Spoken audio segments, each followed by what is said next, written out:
Merci beaucoup. Alors, nous continuons avec le docteur Mario Blaise, qui est le chef de service du centre ou de l'hôpital Marmottan, d'ailleurs, techniquement. Marmottan, On dit tout les court. deux. Les deux. Voilà. Magnifique. Bienvenue, docteur Blaise. Merci beaucoup. Ça me touche beaucoup que vous soyez là. Et je vais juste vous laisser la parole. Je crois que c'est ce qu'il y a de mieux à faire. Merci beaucoup. Merci à vous pour l'invitation. Je crois que vous avez tout de suite posé la question là. Est-ce qu'on dit centre Marmottan ou hôpital Marmottan? Je crois que c'est un peu au cœur de ma présentation aujourd'hui. Donc la présentation, c'est vous parler de l'accompagnement au long cours et les répétitions et les allers-retours dans les soins. En gros, c'est avoir quelques réflexions sur l'accompagnement sur le long terme de patients qui sont addicts, sévèrement addicts même, on peut dire ça comme ça, à partir de l'expérience du centre Marmottan, qui est un centre ancien, qui a vu beaucoup de transformations dans le champ et le paysage de l'addiction depuis ces 45 ans que le centre a été créé. Il a été créé en 1971 par le docteur Olivenstein, comme vous savez certainement. Et donc ce centre a vu beaucoup de transformations et s'est beaucoup adapté à la clinique évolutive des addictions qui, mine de rien, a eu beaucoup de transformations et de changements de paradigme dans la manière de penser les soins, et ce qui n'a pas toujours été facile et évident. Donc c'est à partir de ça que je pensais à la manière dont on pouvait accompagner les patients maintenant. Moi, je suis donc chef de service de Marmottan, mais je suis avant tout clinicien, psychiatre et addictologue, et aussi thérapeute familial. J'exerçais pendant un temps au centre médical Monceau, ce qui peut-être vous fera comprendre un peu aussi mon approche. Question de la temporalité dans les addictions, c'est quelque chose qui est assez évident, que les addictions, ça se décline sur le temps, et en même temps, cette temporalité est assez difficile à appréhender.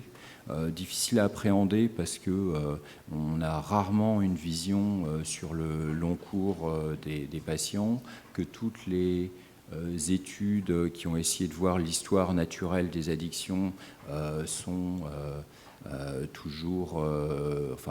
paraissent toujours limitées, même si on a quand même des idées un peu claires. Il y a depuis un moment donc une pensée que l'addiction s'installe progressivement, qu'il y a des maintiens, qu'il y a des variations et qu'elle est faite de périodes d'arrêt et de rechute. Mais on ne sait pas exactement, on ne peut pas prédire exactement comment ça va s'arrêter et quand ça va s'arrêter. Alors, on prédit à peu près que de toute manière, il y aura une fin. Voilà, à savoir quand est-ce que ça va s'arrêter dans la vie de quelqu'un, c'est très difficile parce qu'il y a des grandes variabilités individuelles en fonction de nombreux facteurs qui sont souvent des facteurs liés mais extérieurs à l'addiction. Alors qui sont liés au fait qu'il y ait plusieurs consommations, mais aussi qu'il y ait des comorbidités, en particulier psychiatriques, des comorbidités en particulier somatiques, et puis qui sont beaucoup liées aux ressources sociales. J'appelle ça les ressources parce que c'est plus vaste que juste l'environnement social, les ressources sociales individuelles, mais aussi de l'entourage, et que le changement, le pronostic pour quelqu'un, elle va être très très variable en fonction de ces données-là. Et donc à chaque fois on se retrouve à parler des addictions de manière assez large, assez générale, mais sous cette grande bannière des addictions, de l'addictologie, il y a des réalités qui sont assez différentes, voire très différentes. Et alors, il y a en plus, donc, je vous parlais des grands changements ces derniers temps, il y a quand même une diversification de la population, mais aussi une diversification des problématiques, que ce soit dans le type de produit, mais aussi dans ce qu'on a vu apparaître depuis une dizaine, quinzaine d'années, des addictions sans substance ou des addictions comportementales qui sont venues, encore une fois, complexifier notre manière de penser les addictions. Et je ne parle pas non plus du rapprochement qu'il y a pu y avoir, notamment en France avec le développement de l'addictologie, des structures d'alcool et des structures de produits illicites qui ont quand même des historiques et des manières de travailler un petit peu différentes. Donc, dans l'accompagnement, je vous parle d'accompagnement au long cours, le terme accompagnement a été choisi et défendu depuis un petit moment pour mettre l'accent sur le fait qu'on veut plutôt soigner que guérir et que accompagner, comme l'ont dit pas mal de gens avant moi et comme notamment Jean-Pierre Coutron le disait très simplement, accompagner, c'est pas choisir la destination. Et ceci, on l'oublie souvent, et alors d'autant plus quand on est médecin ou quand on est intervenant avec des idées, des programmes, des théories. C'est quelque chose d'assez simple, d'assez évident, et pourtant qui est en pratique difficile à mettre en place. C'est-à-dire que accompagner, c'est pas forcément choisir le rythme avec lequel on avance, c'est se mettre un peu au rythme de la personne qui demande à être accompagnée. C'est accepter d'explorer certaines zones que l'on connaît déjà, où des fois on a l'impression que les personnes vont aller dans des zones où ils vont perdre leur temps, où ils vont dans des impasses et on les voit faire et pourtant on les accompagne là-dedans. Mais c'est aussi accepter d'aller explorer, et c'est des fois ça le plus dur, des espaces qui sont inconnus, où on est hors de sa zone de confort, ou qu'on ne connaît pas, qu'on ne maîtrise pas, ou pour lesquels on n'a pas encore d'idées. Voilà. Tout ça, ça nécessite donc une éthique du soin, l'accompagnement, qui puisse être partagée à plusieurs de manière suffisamment institutionnelle, en groupe, et que ça soit partageable, pensable. Enfin, on y reviendra un peu plus tard. Alors certains parlent pas d'accompagnement, d'autres en psychothérapie parlent de cheminement. Tout à l'heure, je vous entendais parler plus de cheminement, mais je crois que l'idée est un peu la même, c'est-à-dire que l'accompagnement se fait pas à pas, progressivement, petite touche par petite touche, avec des moments où on avance, on a l'impression d'avancer beaucoup, et des moments où on avance beaucoup plus lentement. Je reviens, avant de décrire la manière dont ça peut se passer, cet accompagnement à Marmottan, à des notions essentielles, en tout cas pour nous, qui sont l'éthique relationnelle et de pouvoir partir de la demande des patients. Dans le parcours, là, je vous entendais parler d'EVO, de APT, de la communauté thérapeutique d'Aubervilliers. J'ai l'impression que, là, dans la présentation cet après-midi, on fait le parcours à l'envers. C'est-à-dire que nous, on a beaucoup de patients qui viennent à Marmottan, qui commencent souvent à entrer dans les soins, d'une certaine manière, on est obligé d'accompagner dans les débuts, qui viennent un peu voir, et puis qui, au bout d'un moment, demandent à être hospitalisés, à faire des sevrages, et à partir dans des centres de soins résidentiels, dans des postes-cures, comme APT, le EDVO. Voilà.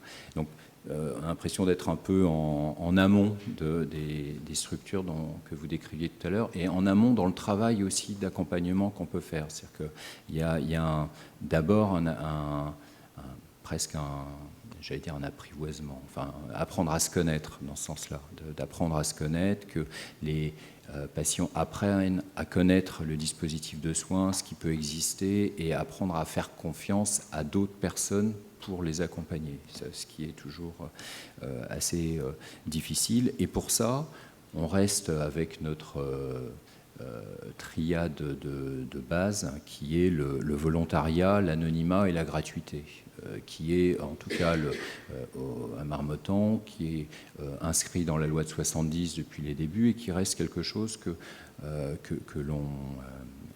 dont on se sert. Alors le volontariat, c'est pouvoir proposer, c'est pouvoir faire en sorte que les gens viennent d'eux-mêmes et qu'ils aient l'impression d'être partie prenante, et que la demande puisse émerger, qu'on puisse répondre à ce qu'ils viennent chercher, ce qu'ils viennent demander. Alors bien sûr, la demande ne naît jamais toute seule. Voilà, c'est pas une personne toute seule qui va avoir l'idée forcément d'aller demander des soins. C'est souvent dans des contextes où c'est dans la relation aux autres, à travers l'entourage, la famille, que les demandes émergent et qu'il faut savoir un peu la travailler, la cultiver, tout ça. Alors d'autant plus, alors ça c'est cette question de la demande, on a été d'autant plus confrontés à des demandes qui ne sont pas forcément si claires que ça, chez des patients plus jeunes, dans la consultation jeunes consommateurs notamment, où c'est souvent les familles qui viennent porter la demande, qui sont inquiets par rapport à des usages, par rapport à certaines conduites de leur enfant. Et il y a tout un travail, mine de rien, travailler la demande pour faire en sorte qu'ensuite on puisse directement travailler avec l'intéressé. Donc, mais l'histoire du volontariat reste quand même quelque chose de central. L'histoire de l'anonymat reste aussi quelque chose que je trouve on a oublié de plus en plus dans les soins. Bien entendu que le passage à l'assurance maladie et le fait que les soins soient remboursés, que chacun puisse bénéficier des services de droit commun, c'est une avancée. Néanmoins, pour certains patients très réticents ou alors qui ne sont pas les papiers ou alors qui sont méfiants, avoir la possibilité de soins anonymes et gratuits reste un moyen d'accès facilité. Et souvent, je fais cette remarque, quand on a des clients qui sont partis, des patients qui sont partis très loin dans la marginalité, s'ils ont plus de 2-3 étapes à faire pour accéder à un soin, ils laissent tomber. Voilà. Donc notre travail, c'est de pouvoir les aider à rapidement avoir accès, je ne dis pas inconditionnel n'importe comment, mais avoir un accès un peu facilité pour ensuite essayer de travailler les questions sociales. Voilà. Bien souvent, au cours des suivis, on connaît les noms des patients, c'est-à-dire que dès qu'on est amené à travailler les questions sociales avec nos clients, ils nous livrent leur nom et voilà, et donc ils lèvent l'anonymat d'une certaine manière. Je vous parlais de cette manière d'être en relation et de respecter le volontariat. Ça rejoint ce que Suzy disait sur l'empowerment, là, qui est vraiment une manière de partir de ce que la personne vient demander et de penser qu'un usager a une idée de ce qu'il cherche et de ce qu'il veut, de ce qu'il est prêt à changer. Et qu'on a toujours pensé qu'il fallait organiser les suivis à partir de réponses qui soient ponctuelles, et puis petit à petit, à partir de ces réponses ponctuelles, créer un cadre de soins qui soit adapté et le plus sécurisant possible. Tout ça pour respecter une relation équilibrée où il n'y ait pas le risque de prendre le dessus sur l'autre. Alors je trouve cette menace et cette peur relationnelle est très fréquente, surtout au début quand on ne connaît pas bien les patients, et ils sont très, très sensibles à ces mouvements-là. Si on est trop docte ou trop fermé, ça peut empêcher l'accès. L'idée donc est toujours celle-là, c'est qu'on pense que c'est d'abord par des rencontres qui sont des rencontres intersubjectives, en partant du vécu de l'intéressé et de sa demande, dans une approche vraiment phénoménologique, que petit à petit va se faire la clinique avec les clients que l'on voit.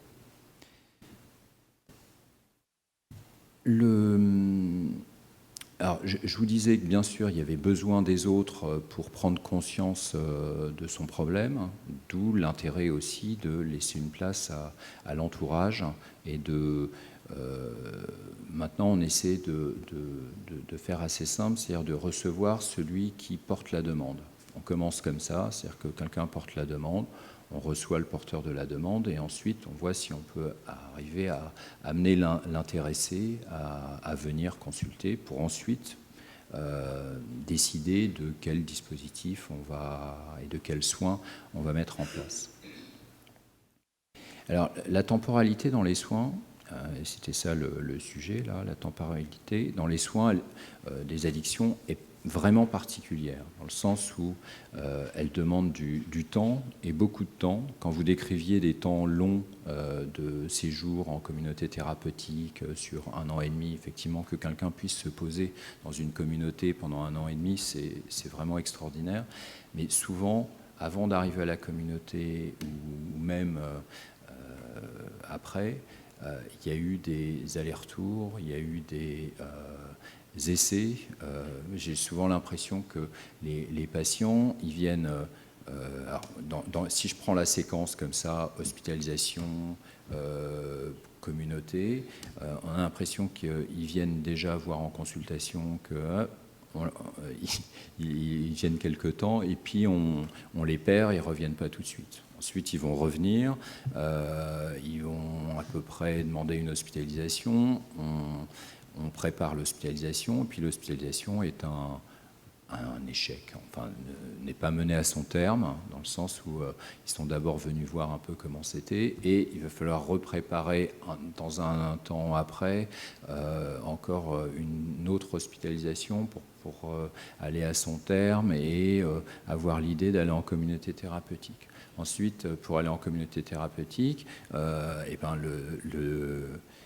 la première fois qu'il y a l'idée d'une post-cure, une communauté thérapeutique, et ben dans le passage, ils se retrouvent en communauté thérapeutique, et puis dans les semaines ou les premiers jours, ou alors même dans le train, les choses ne se font pas. Et puis, ça sera la fois d'après que... Bon, tout ça pour dire qu'avant d'arriver en communauté thérapeutique, il y a tout un processus d'accompagnement, tout un processus qui prend du temps, qui est long, qui parfois est épuisant, mais épuisant pas que pour les thérapeutes, hein, surtout pour les usagers qui sont pris là-dedans, qui sont pris dans leur peur, et que c'est difficile des fois, parfois, de sauter ces étapes.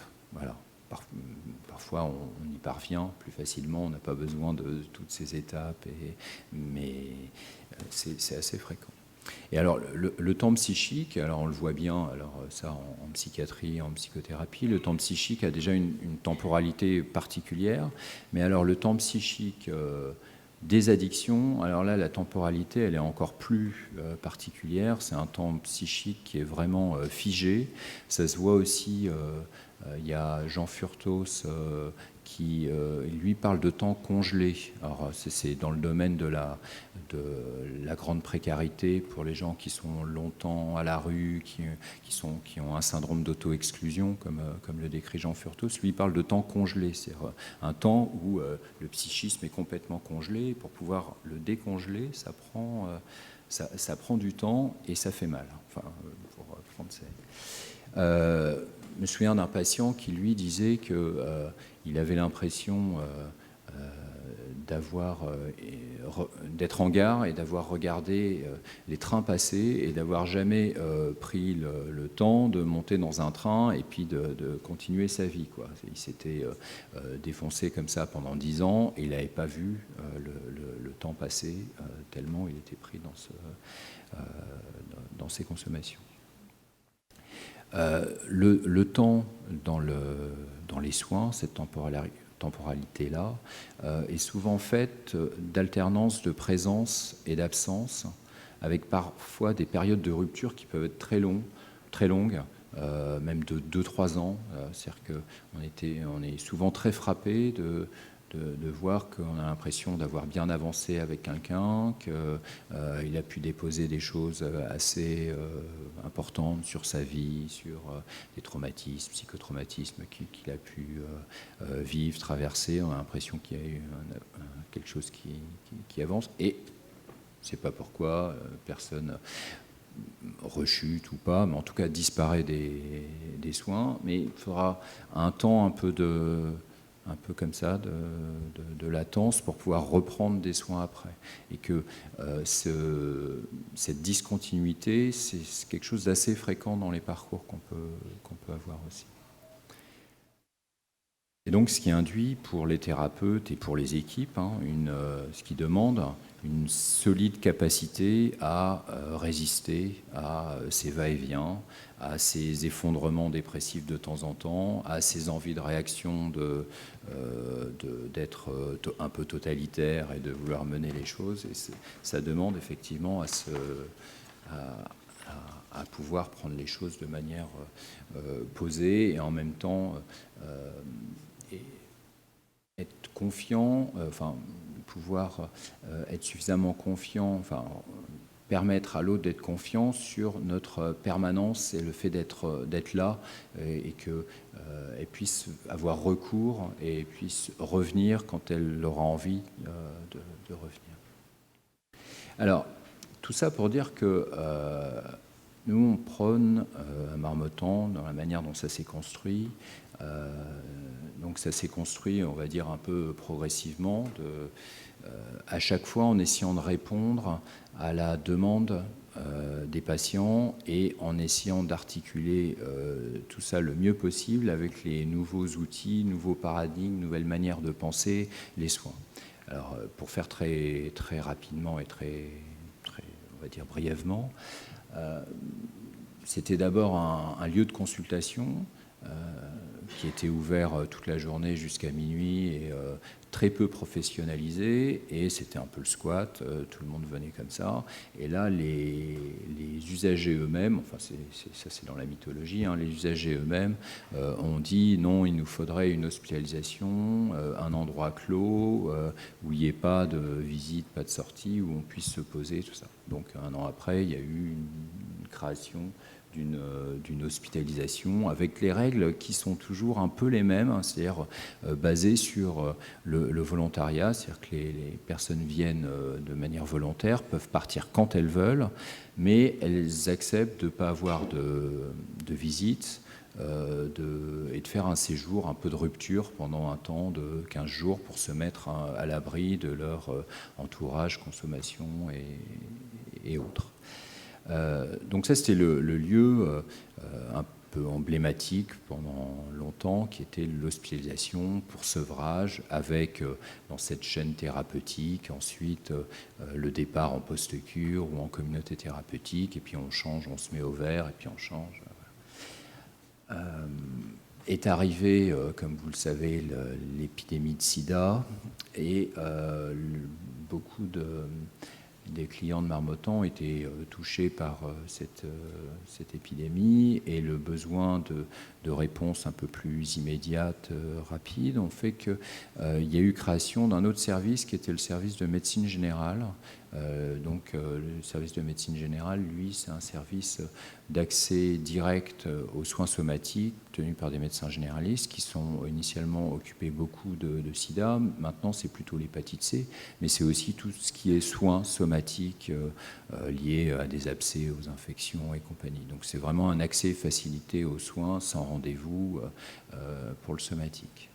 La période aussi, dans cette période est venue la réduction des risques et notamment les traitements de substitution, avec les débats qu'il y a pu y avoir justement dans les changements de paradigme, que finalement on a intégré dans la pratique du centre, et beaucoup de suivis se sont organisés autour pour les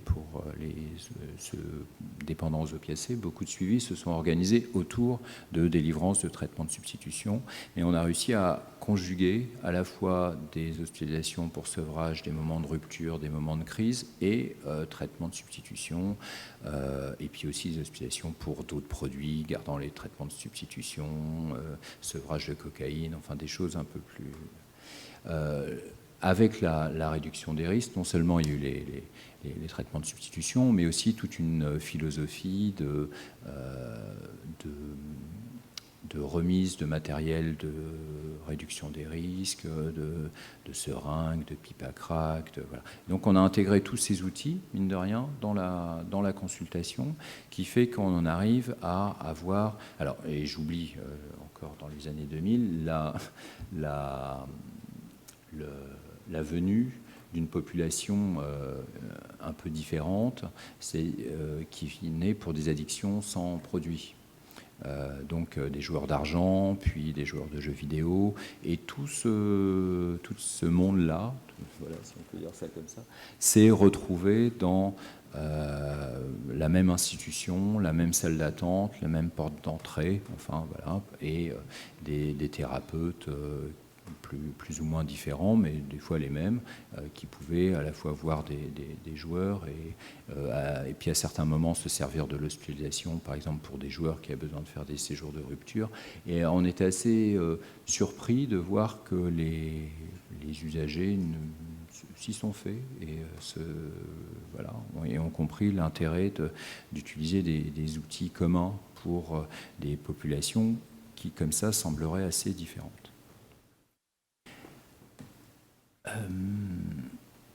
Alors, donc dans cette idée-là d'un accompagnement,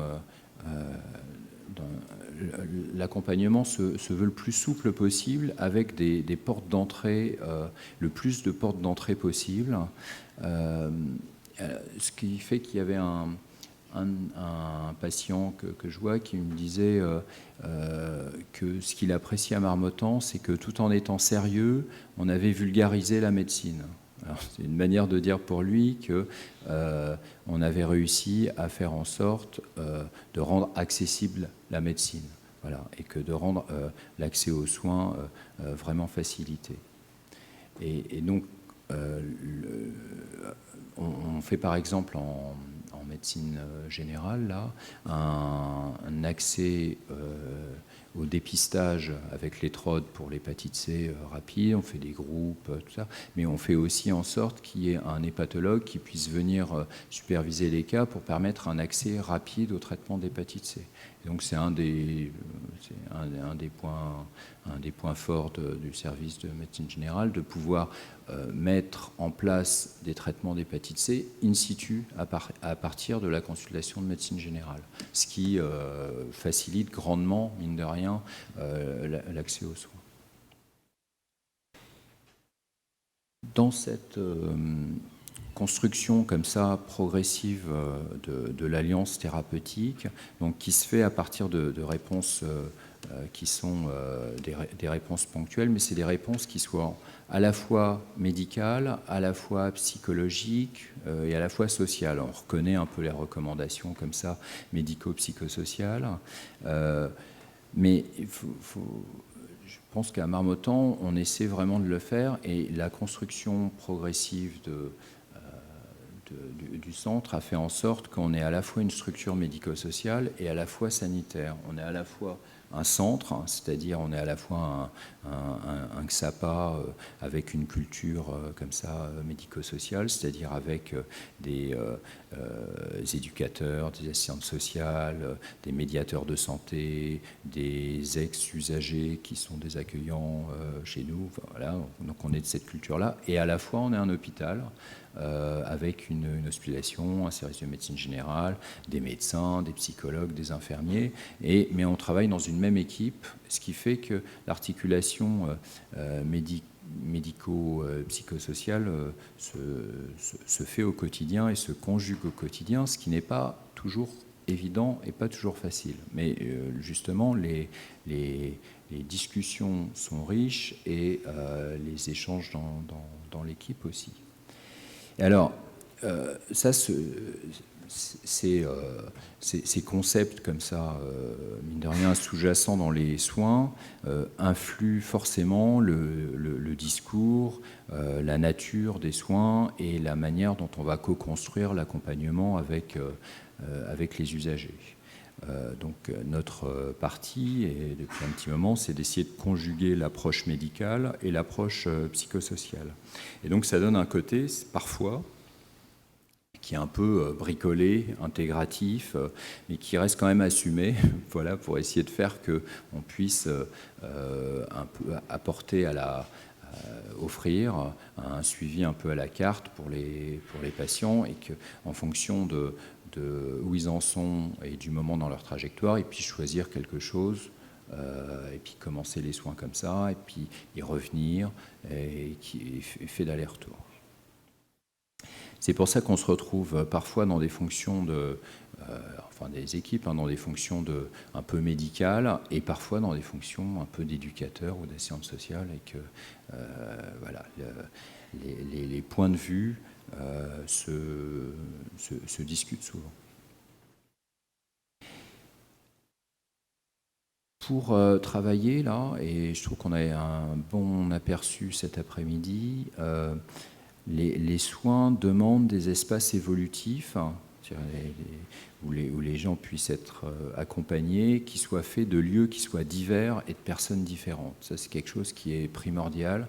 C'est-à-dire qu'on ne peut pas, même si à Marmottan, on peut se targuer d'avoir une hospice, une médecine générale, un service social, mais on a bien conscience que pour tous les patients qu'on a pu aider, c'est parce qu'à un moment, même s'ils étaient suivis en confiance à Marmottan, qui est quelque chose qui a pu se créer dans la relation d'une alliance importante, mais c'est souvent parce qu'il y a eu des ailleurs, parce qu'ils ont eu des expériences dans d'autres centres avec d'autres, que les choses ont pu prendre une vie, qu'ils ont pu faire d'autres expériences, et que ça a pu ouvrir des tas de perspectives. Et c'est justement ces allers-retours avec d'autres équipes et la manière dont on a pu à chaque fois faire tiers. Alors faire tiers au sein de l'équipe, moi ce que je dis tout le temps à l'équipe, le tout c'est d'arriver à rencontrer quelqu'un, d'avoir une relation privilégiée, mais ensuite ouvrir la relation et faire en sorte que d'autres personnes de l'équipe puissent travailler avec l'usager. C'est-à-dire que quand on se retrouve, et c'est souvent un bon point clinique, un peu trop enfermé dans une relation duel et qu'on devient trop dans une relation privilégiée, en général c'est piégeant et en général c'est limitant. Et qu'on a essayé de structurer tous nos outils, toutes nos actions et tous nos outils thérapeutiques au sein de Marmottan, en essayant d'ouvrir à chaque fois la relation le plus possible, en faisant intervenir des tiers, avec des outils différents. Et alors c'est la même chose, enfin dans mon esprit, c'est la même chose avec les équipes extérieures et avec les autres intervenants. Voilà, c'est comment arriver à faire en sorte de pas être tout seul et de adresser au bon moment, au bon endroit, une personne qu'on sent à un moment en difficulté ou tourner en rond dans la prise en charge qu'elle peut avoir. Là, c'est là qu'intervient ce que Michel Hautefeuille a repris et a amené comme l'intentionnalité de soins en addictologie, c'est-à-dire à chaque fois essayer de ne pas reproduire, réécrire des ordonnances sans réfléchir pourquoi on les fait, mais à chaque fois essayer de réinterroger le sens des actions et sortir d'une répétition d'une routine finalement. Alors on s'aperçoit beaucoup qu'il y a des équipes, nombreuses équipes qui décrivent cette difficulté-là, c'est-à-dire une fois que des usagers ont investi un lieu, une équipe, ils ont beaucoup de mal à aller ailleurs. C'est-à-dire que ce que je vous décris comme c'est bien de travailler avec d'autres et tout, c'est finalement assez difficile à mettre en œuvre. Et je me souviens que là, maintenant qu'il y a les CARUD qui ont un peu plus de 10 ans, il y a de nombreux CARUD qui expliquaient que ce qu'on avait imaginé dans le réseau, c'est-à-dire que le CARUD soit un peu première ligne, qu'ensuite il puisse s'adresser à des XAPA ou au système hospitalier, il y a beaucoup d'équipes qui se retrouvent en difficulté parce qu'une fois que des usagers ont investi relationnellement, une équipe, un lieu, changer d'endroit, c'est extrêmement dur.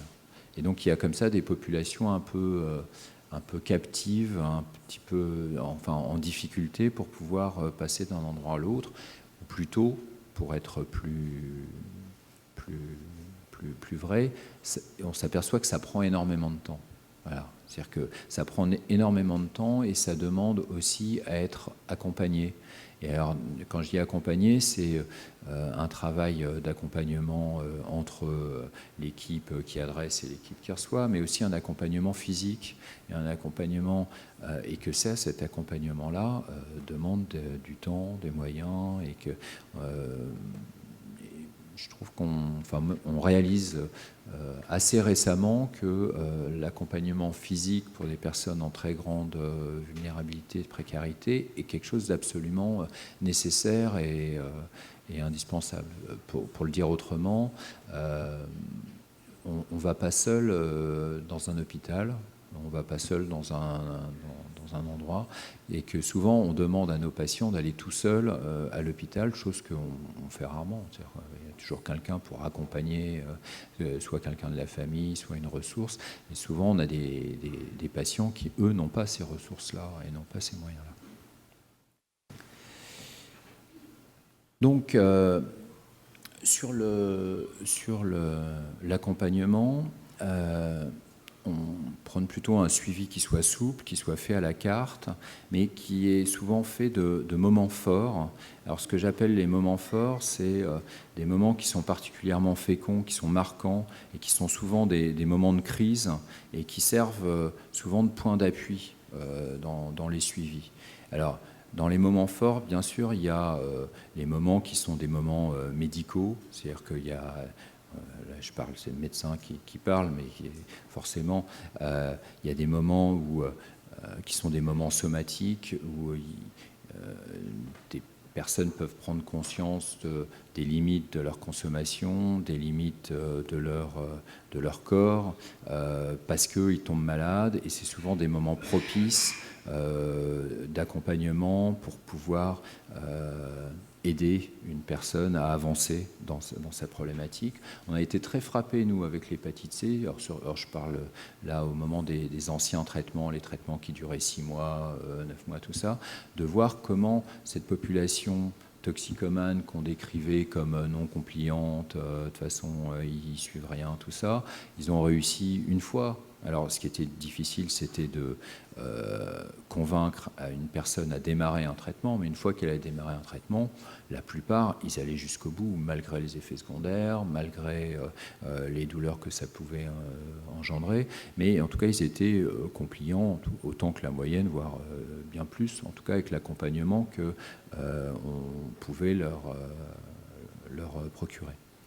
Et donc ces moments-là de médicaux sont des moments importants. Il y a aussi certains moments de décompensation psychiatrique, forcément, où il a fallu... alors ça arrive rarement, mais de temps en temps, on est obligé de faire des hospitalisations à la demande d'un tiers, enfin des moments comme ça qui sont... et où, pour certains patients, ça peut les avoir aidés à des moments, quand ils sont allés trop loin. Mais il y a un patient qui me disait, oh là là... qu'il se souvenait toujours de cette fois où on l'avait accompagné au CPOA, à ma demande, c'est un infirmier qui l'avait accompagné au CPOA, il avait été hospitalisé en psychiatrie, il n'est pas resté très longtemps, mais il était en pleine décompensation de cocaïne, voilà, il avait besoin en tout cas de se protéger à ce moment-là, et il nous a été assez reconnaissant qu'on ait pu le faire pour ça. Donc il y a des moments comme ça, que je dirais des moments médicaux, mais il y a aussi des tas de moments qui sont plus des moments relationnels, alors certains diraient transférentiels, c'est-à-dire que où là, il y a plus une notion d'attaque, d'attaque, ou en tout cas de questionnement du lien qu'il peut y avoir avec l'institution, avec les thérapeutes. Donc souvent, c'est des moments d'attaque de lien, de provocation, où on va tester un petit peu les limites et la solidité même qu'il peut y avoir du lien. Et là, c'est là qu'on a besoin souvent d'une équipe, de temps de réunion, de pouvoir réfléchir pour essayer de répondre le plus clairement possible par rapport à ces attaques-là. Donc ça nous arrive de faire des exclusions temporaires pour marquer le coup, mais c'est tout un jeu, en gros, pour indiquer les limites, pour pouvoir adresser à d'autres que ça pas, et puis eux, ils font pareil. Enfin, voilà, il y a tout un jeu comme ça sur les limites. qui émaillent le parcours. Et je dirais que les personnes qu'on a pu aider sont forcément passées par ces moments-là où on a pu décider d'une exclusion, mais dans une optique thérapeutique. C'est pas juste s'en débarrasser, c'est faire en sorte qu'on puisse continuer à travailler avec eux. Et puis dans la même ordre d'idée, dans ces moments relationnels, c'est aussi comment les patients vont voir qu'on arrive à travailler avec d'autres équipes. Comment ils vont voir qu'on arrive à conjuguer notre manière de travailler avec la manière de travailler d'une autre équipe. Alors, et souvent, ce n'est pas les mêmes choses. On leur demande quelque chose à Marmottan, on leur demande quelque chose d'autre à Apt, et comment ils vont faire. Voilà. Et de voir nous comment on peut, parce qu'on a des échanges, on échange pas mal de choses, c'est souvent très intéressant. C'est pour ça que souvent c'est important que les patients, les intéressés eux-mêmes soient présents quand on a ces échanges là entre professionnels, parce qu'ils voient bien comment on est obligé de conjuguer tout ça. Et puis alors je vous parlais de moments comme ça, de moments forts. Il y a aussi des moments qui sont liés à l'accompagnement, on va dire plus existentiel, et qui sont des moments autour des choses de la vie, mais des choses de la vie importantes, existentielles, et que quand on suit quelqu'un depuis des années, les moments où on a pu être présent avec lui pour l'aider à penser, réfléchir sur des moments de séparation, des moments de parentalité. Je parle beaucoup de l'histoire de parentalité avec mes patients, des moments de deuil. On se souvient pertinemment pour chaque client qu'on suit, des moments où on les a accompagnés dans des moments particuliers, de comment ils ont réagi, quelle place ils ont, quelle réaction ils ont pu avoir par rapport à la famille, et les aider, trouver dans l'accompagnement quelqu'un suffisamment confiance avec qui ils puissent parler de ces moments-là, c'est assez rare finalement dans l'entourage des patients. Il y a plein d'autres choses, le conflit au travail, enfin plein de choses comme ça. Et ceci arrive à être possible au fil du temps. Voilà, ce qu'on essaie de proposer, c'est que on puisse rester un endroit de recours si la personne, à un moment dans son suivi, a besoin. Dans ces moments forts-là, je repensais aussi à des moments, on va dire, plus infracliniques, pour reprendre le mot de Daniel Stern. Alors, Daniel Stern, c'est celui le psychiatre qui avait beaucoup écrit sur les relations mère-enfant et il a écrit le journal de bébé, en gros comment se fait l'ontogénèse de la pensée et les premières interactions précoces mère-enfant. Et lui, dans un de ses livres là, qui s'appelle Le moment présent en psychothérapie, un monde dans un grain de sable, il parle aussi des moments forts, et il parle dans la psychothérapie, il décrit assez finement. Alors lui, c'est vraiment son travail, de décrire de manière infraclinique très finement comment ça peut se passer dans une séance de psychothérapie. Et pour lui, les moments forts, c'est des moments particuliers où le patient va induire ce qu'on appelle des moments urgents, où il va un petit peu bousculer la relation, il va amener quelque chose de nouveau, et il a dans ce mouvement-là d'amener quelque chose de nouveau l'envie de quelqu'un qui soit attentif et qui puisse y répondre et donner un sens. Et que par rapport à ces moments urgents, le thérapeute a un peu son travail à lui, c'est d'essayer de créer un moment de rencontre. Et le moment de rencontre, c'est arriver à créer un moment qui soit un moment présent dans lequel les deux parties réussissent à une rencontre intersubjective. C'est-à-dire que c'est comme si dans le moment de rencontre, le thérapeute lui disait « Ah, j'ai compris ce que tu es en train de vivre ». Et que c'est à partir de ces moments-là, donc de petits moments urgents et la réponse et le moment de rencontre du thérapeute, que va se créer un moment fort. Et c'est des moments qui permettent, quand il y a rencontre de deux subjectivités, qui permettent de créer petit à petit une histoire. Et c'est ces moments-là qui vont s'inscrire dans l'histoire et la narrativité qui peut y avoir d'un suivi.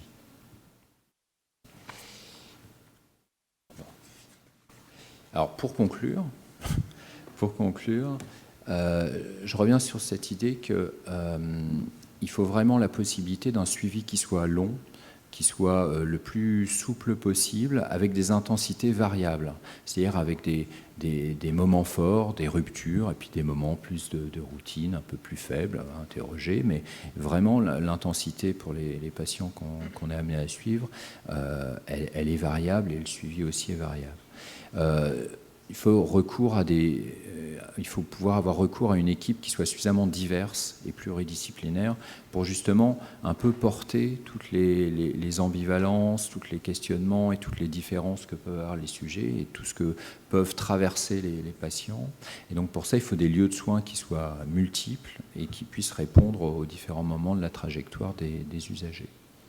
Et enfin, je dirais qu'il faut vraiment prendre en compte la part médicale, biologique et d'un autre côté la part existentielle de l'addiction, et que ces deux parts-là, il faut vraiment arriver à les conjuguer et faire en sorte qu'on puisse aider les patients à conjuguer aussi toutes leurs positions ambivalentes, paradoxales, et que notre travail, c'est une clinique du paradoxe et d'essayer de conjuguer tous ces mouvements-là.